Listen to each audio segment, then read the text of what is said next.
মাতা মন্ময়ী দেবী 2 বছরের বালক অনুকূলচন্দ্র ঠাকুরকে শিশু বয়সে কোলে নিয়ে আছেন। সেখানে বসমা এসছেন। বসমাকে ওই মাতা মন্ময়ী দেবী বালক অনুকূলচন্দ্রকে রাখতে দিলেন। তখনকার দিনে পাবনার হিমায়তপুরে দুপুরবেলায় শীতের মধ্যে বিভিন্ন গৃহিণীরা আসতো, তাদেরকে সুন্দর স্ত্রী হওয়ার জন্য মাতা মন্ময়ী দেবী উপদেশ দিতেন। সেটাই তখনকার দিনের মাতৃ সম্মেলন। তা বসমার কোলে বালক অনুকূলচন্দ্র ঠাকুরকে রেখে দিয়ে মাতা মন্ময়ী দেবী ঘরে গিয়েছেন। আর ওই বসমা ওই রজনীগন্ধার বালা তৈরি করছেন, মাথার মুকুট তৈরি করছেন, গলার হার তৈরি করছেন।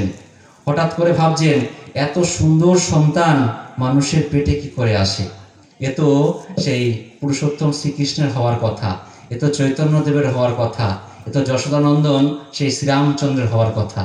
যখন যখন যাকে ভাবছেন, দেখছেন ওই বালক অনুকূলচন্দ্র তার দেহের রং পরিবর্তন হচ্ছে, কখনো গৌরবর্ণ, কখনো শ্যামবর্ণ, কখনো নীল হয়ে যাচ্ছে। ভয় পেয়ে গেলেন বসমা। মাতা মন্ময়ীদের কাছে গিয়ে বলছেন, মা আর তোমার ছেলেরা তুমি রাখো, ও যেমন কেমন গিরগিটির মতন যেন রং বদলায়। মাতা মন্ময়ী দেবী হাতে করে নিলেন তার সন্তানকে, বলছেন, এ বসমা, তুই কি চিন্তা করছিলি রে? বলে, আমি এমন কেউ চিন্তা করছিলাম না তো, খালি ভাবছিলাম এত রূপ, এত সৌন্দর্য, এ তো তোমার ছেলের কেন? এ তো সেই সত্যকেতা, কেতা যুগের পুরুষোত্তম শ্রীরামচন্দ্র হওয়ার কথা, দাপর যুগের পুরুষোত্তম শ্রীকৃষ্ণের হওয়ার কথা, এবং ওই শ্যামাই আমাদের শ্রী চৈতন্য মহাপ্রভুর হওয়ার কথা। মাতা মন্ময়ী দেবী বলছেন, ওরা দোষ কি বল?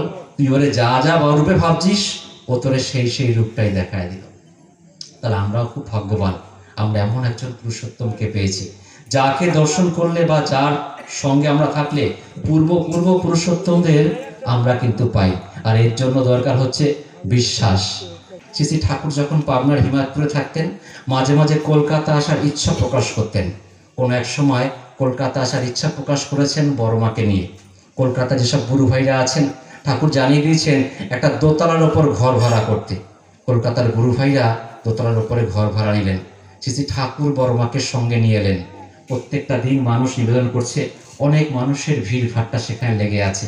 কোনো একটা দিন শ্রী ঠাকুর সেখানে বসে আছেন, অগণিত ভক্তরা নিবেদন করছেন। হঠাৎ করে শোনা যাচ্ছে যে কারুর ঘর বাড়ি ভাঙছে। শ্রী ঠাকুর তার গ্লাসের দিকে দেখলেন, জলটাও নড়ছে, অগত্যা প্লাস্টার খসে আসছে। ঠাকুর বলছেন, ভূমিকম্প দেখা দিচ্ছে, যত তাড়াতাড়ি সম্ভব ঘরটা খালি করে দেওয়া লাগে। সবাই যে যার মতন করে ঘরটা খালি করে দিলেন। ঠাকুর হা করে আছেন। বড় বউ অর্থাৎ শ্রী বড়মা তখনও আসেননি। ঠাকুর বলছেন, বড় বউ, তোমার তো নেমে আসা লাগে, যখন তখন ঘরটা ভেঙে পড়বে যে। শ্রী বড়মা জানলাটা খুলে ঠাকুরের দিকে তাকিয়ে আছেন। ভক্তরাও তাকে ডাকছেন, বড়মা আপনি নিচে নেমে আসেন, ঠাকুর যে ডাকছে। বড়মা একদম ঠাকুরের দিকে তাকিয়ে আছেন। আবার সবাই শুনতে পাচ্ছেন কোথাও কোথাও ঘর বাড়ি ভেঙে যাচ্ছে। ঠাকুর আবার উদ্বিগ্ন হয়ে বলছেন, বড়মা তোমার তো নিচে আসা লাগে। শ্রী বড়মা হা করে ঠাকুরের দিকে তাকিয়ে আছে। অনেকটা সময় অতিবাহিত হয়ে যাওয়ার পর পরিবেশ শান্ত হয়ে গেল। ঠাকুরের সাথে আরেকজন ছিল, আমার এই নামটা মনে পড়ছে না। সেই দাদাটি ছুটতে গেলেন ঠাকুর যাওয়ার আগে। বড়মাকে গিয়ে বলছেন, বড়মা, ঠাকুর এবং আমরা আপনাকে এত করে ডাকলাম, আপনি নিচে কেন নামলেন না? আপনার একটু ভয় নেই? শ্রী বড়মা বলছেন, আমি যদি এই ঘর ছেড়ে চলে যেতাম, তোমাদের ঠাকুরের এই ঘরটায় অনেক দরকারি জিনিসপত্র ছিল। আর তোমাদের ঠাকুর যখন আছে, আমি বিশ্বাস করি আমি থাকা অবস্থায় তিনি এই ঘরটা আমার ওপরে কখনোই ভেঙে পড়তে দেবেন না। ওই দাদাটি বড়মার পায়ে প্রণাম করতে যাচ্ছেন। বড়মা বলছেন, এ কি, আজ আবার প্রণামের এত বহর কেন? ওই দাদাটি বলছেন, মা, বিশ্বাস শব্দটাকে জানতাম, কিন্তু আপনার চোখে শ্রী ঠাকুরের যে বিশ্বাস আজকে দেখলাম, তা দেখে আমার মনের মধ্যে বিশ্বাসটা গাঢ় থেকে প্রগাঢ় হয়ে গেল। তাহলে সেই হচ্ছে বিশ্বাস। বিশ্বাস করতে হয় তিনি আমাদের মধ্যে আছেন, আর সেটা তখনই হবে যখন আমি আমার ঠাকুরকে জীবন্ত করে রাখবো। দাদা বলছিলেন না, তার পিতৃদেবকে জীবন্ত করে রেখেছেন, সেটাই তাই। তিনি যা চান, তিনি চেয়েছিলেন ঠাকুরকে বিরাজমান করে পারিপার্শ্বিকের মধ্যে চালিয়ে দিতে। আমরাও সেটা বিশ্বাস করি এবং সেটাই করব। তিনি যেগুলো আমরা চান না, তিনি যে কাজগুলো ভালোবাসেন না, আর আমরা সেটাই করব তিনি যেগুলো ভালোবাসেন। তাহলেই আমার ঠাকুর ধরার সার্থকতা। আর আমার ঠাকুরের মাঝখানে আর যেন কেউ না থাকে। ওই লক্ষ্মীমা গান করছিলেন, হেমকবির লেখা গান, কেহ নাই কিছু নাই, তুমি আর আমি, তুমি প্রভু আমি দাস, এ রাধা স্বামী। শ্রী ঠাকুর তার দ্বিতীয় আলোচনা প্রসঙ্গে দ্বিতীয় খণ্ডে এই যা বলছেন, জনৈক এক দাদা ঠাকুরকে জিজ্ঞাসা করছেন, ঠাকুর বিশ্বাস কথাটাকে ছোট করে বলা যায় না? শ্রী ঠাকুর হাসতে হাসতে বলছেন, ওই নির্ভরতা। দাদাটি হা করে আছেন, বলছেন তোমরা যেমন ওই মা বাবারে নির্ভর করে চলো, পুরুষোত্তমে নির্ভর করতে করতেই বিশ্বাস চলে আসে। দ্বিজদা আচার্য পরম্পরার কথা বলছিল। শ্রী ঠাকুর চলে গেছেন, তিনি সূক্ষ্ম দেহে বিরাজ করছেন আমাদের মধ্যে। আমরা সে আচার্যকে আমরা পাচ্ছি। আচার্য মানে যিনি আচরণ সিদ্ধ মানুষ করে করিয়ে দেখিয়ে দিচ্ছেন।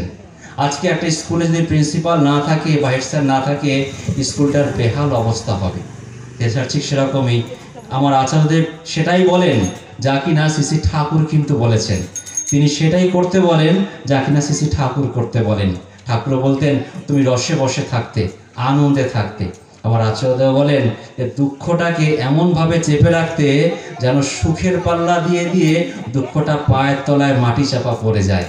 তা আমরা আনন্দে থাকবো, দুঃখ নিয়ে আমরা থাকবো না। দুঃখ আমাদের বিকর্ষণ করে বা শোক বিকর্ষণ করে। যে মানুষটা চলে গেছে তার যে কর্মকাণ্ডগুলো আমরা ফুটিয়ে তুলব, আর সে ফোটানোর জন্যই একজন মধ্যস্থতা থাকতে হয়, তিনি হচ্ছে সদ্গুরু বা প্রিয় পরম। দেখবেন মানুষ চলে যায়, শ্রাদ্ধ ক্রিয়া হয়, একটা পুরোহিতের দরকার থাকে তার বাধা বিপত্তিগুলোকে মিলিয়ে দেওয়ার জন্য।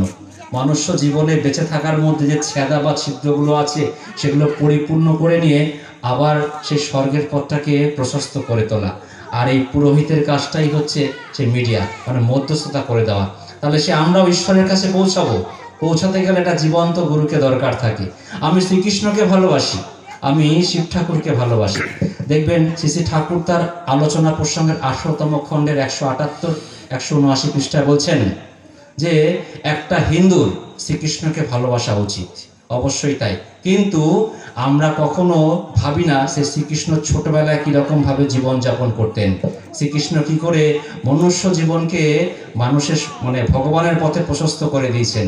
আমরা সেটাকে না করে কি আমাদের নিজেদের মতন আমরা পথটা প্রশস্ত করে দিই। তারপর ঠাকুর বলছেন, যদি কোনো ভক্ত এসে বলে আমি মেরিকে ভালোবাসি, আমি যিশুকে ভালোবাসি না, ঠাকুর বলছেন তাহলে তার মধ্যে ভালোবাসাই তৈরি হয়নি যদি মেরিকে ভালোবাসার পর যিশুকে ভালোবাসতে না পারে। তাহলে আমরা এমন একজন গুরুকে পেয়েছি যার মধ্যে পুরুষোত্তম সমস্ত কিছু তার মধ্যে আছে। একটা সংখ্যা, 1-এর পর 0 দিলে 10 হয়, 10-এর পর 0 দিলে 100, 1000, 10,000, 1 লক্ষ, 1 কোটি। কিন্তু একটাকে সরিয়ে দিলে শূন্যগুলো টলমলো করবে। তাই আমরা এককে ধরে রাখবো, এককে ধরে রেখে আমরা এগিয়ে চলবো তাকে ধরে। আমাদের থাকবে না কোনো ভয়, বিশ্বাস রাখবো তাকে ধরে, নির্ভর করব তাকে ধরে। তাই আসুন আমরা সেই প্রিয় পরমকে রেখে আমরা নিজেরাও এগিয়ে চলি, পারিপার্শ্বিককে তার সৎমন্ত্রে দীক্ষিত করে আচার্য কেন্দ্রিক জীবনযাপন করে আমরা প্রিয় পরমের চরণ প্রান্তে পৌঁছে যাই। আর তখনই উল্লাসিত কণ্ঠে একই সাথে বলে উঠবো, বন্দে পুরুষোত্তমম, বন্দে পুরুষোত্তমম, বন্দে পুরুষোত্তমম। সবাই খুব ভালো থাকবেন। জয় গুরু। বন্দে পুরুষোত্তমম।